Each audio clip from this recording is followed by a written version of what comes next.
the creation of a lifeless modern science. First, when the darkness was total, the new generation of distinguishers could be educated. They grew out of the monasteries and Latin schools and molded modern science. And so the mother of modern science is the Catholic Church, and her mother tongue is Latin. What she eradicated was the spirit. What she brought forth was materialism. Time, 15th and 16th century, name, Renaissance, scene, Europe.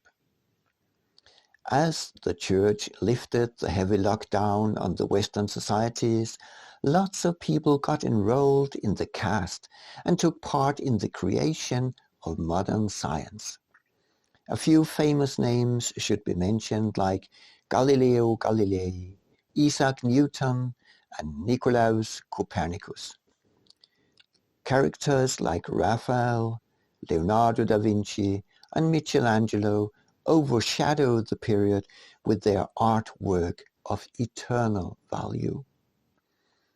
Though only active for a short time in the 17th century, the Accademia di Cimento played a crucial role in the implementation of modern science. The Accademia was founded in 1657 in Florence, Italy, by the Catholic Cardinal Prince Leopoldo de' Medici and his brother Grand Duke Ferdinand II de' Medici. The tenets of the Accademia were experimentation about everything, avoidance of speculation, creation of laboratory instruments, creation of standards of measurement, method, proving and disproving.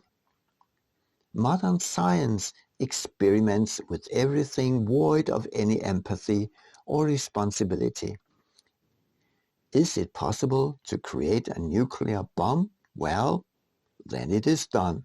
And when created well, then it is used, because we have to know what it looks like and what damage it is capable of. Modern science merely looks for the differences in size, composition, and properties. It quantifies. However, by avoiding speculation, that is, the attempt to understand any connections with the extraterrestrial world, not to speak of the spirit that was so integral in natural philosophy, it avoids contact with the quality of things. Not only does modern science avoid speculation, it also expels any knowledge of life itself, because it cannot be perceived by the five senses. Only from this ignorance can come expressions like, the surgery was successful, but the patient died. From a mechanistic point of view, everything was fit correctly together, and so the patient should have lived on. He did not, which is beyond the understanding of modern science, because modern science cannot and will not know of any approach to the phenomenon of life itself. It hates life. Modern science is purely materialistic and exactly what the Vatican, and so a short-lived tool, the above-mentioned Accademia, planned for humanity. With this academic approach, the essence of things was expelled for a long time to come.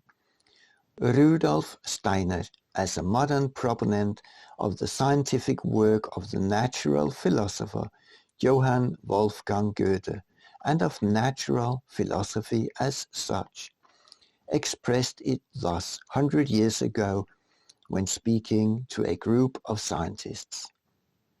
And now these unhappy molecules and atoms were assigned with properties that were deemed to work from inside out and create fluids from solids, gases from fluids, the exact same properties that were previously ascribed to entities outside the body in question, in cosmos, that is, outside the earth itself. It is called the Renaissance. It was the rebirth of the cultural heights which humanity experienced during the Greek period. It grew out of the longing for freedom after the long, dark ages. Look at picture 39, the School of Athens.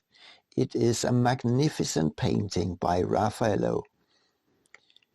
Greek influence is unmistakably present, and yet behind the beautiful art and the rebirth of science lurks the Arabian materialism, the abstraction of natural philosophy.